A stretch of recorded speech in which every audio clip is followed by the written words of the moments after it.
हाँ मेरे प्रेमियों, ये बात पिंगला भरती के प्रसंग से है। जब रानी पिंगला विक्रम के प्रति षड्यंत्र रच के और उस पर झूठा इल्जाम लगा देती है, उधर मेरे मेहरबानों राजा भरतरी के सामने पिंगला अपने सबूत पेश कर देती है। अब तो राजा भरतरी विक्रम को निर्दोष बताता है। भला पिंगला कैसे जवाब देती है और राजा भरतरी कैसे जवाब देता है, आइए सुनते हैं इस रागनी के माध्यम से।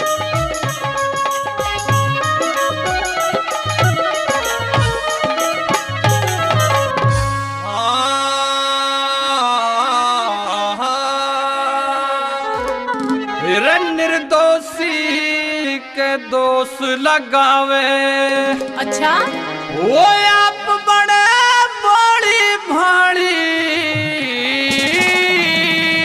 तो सुन, सुना तू सच्चा तेरा भाई सच्चा, एक में ही झूठ बोलने आली। निर्दोषी का दोष लगावे, हाँ? आप बड़े बड़ी भाड़ी।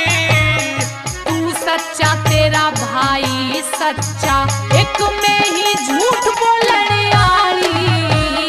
निर्दोषी का दोष लगावे,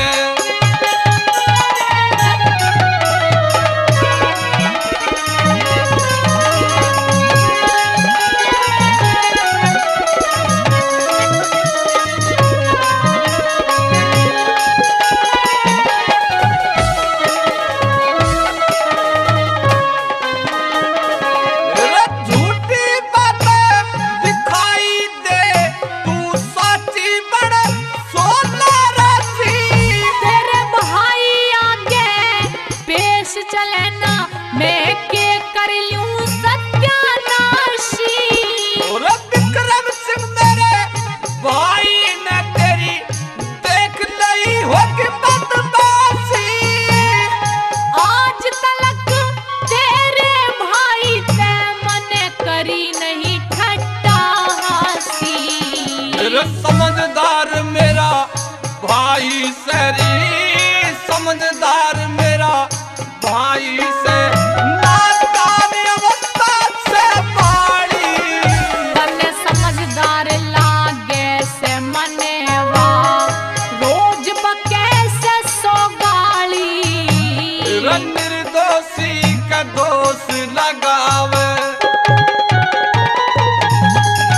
जी हाँ, दीपक कैसेट सेंटर सोना मेरे बड़े भाई धर्मपाल इस रागन में खुश होकर के 1100 रुपए दे रहे, हम उनका हार्दिक धन्यवाद करते हैं। जी हाँ, हार्दिक धन्यवाद करते हैं।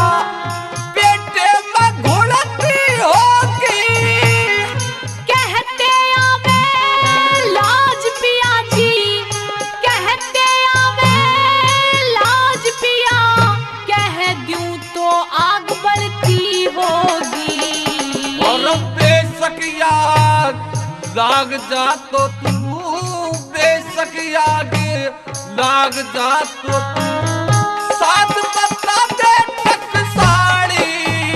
हो बहू बनाना चाहवे था, बेईमान जिंदगी करे काली। निर्दोषी का दोष लगावे,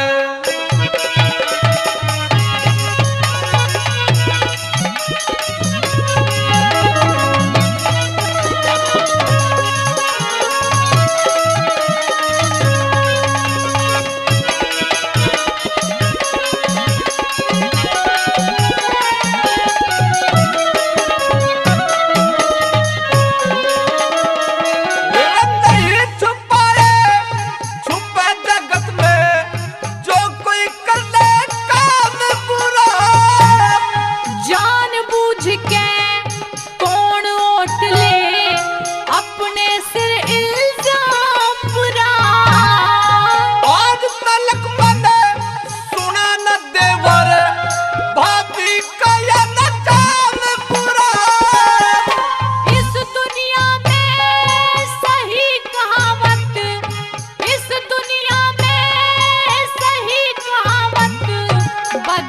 अच्छा बदनाम बुरा।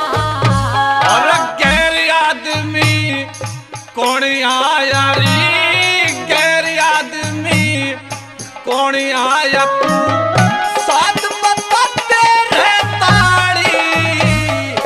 बरी होने के लिए पति विक्रम ने केस रचा जाली। और निर्दोषी का दोष लगावे।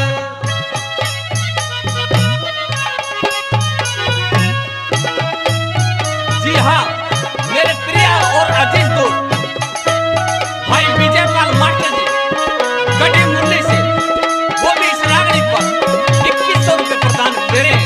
हम उनका हार्दिक धन्यवाद करते हैं, तहे दिल से धन्यवाद करते हैं।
घड़ी नहीं जागी ताड़ी। वर्ण शंकर औलाद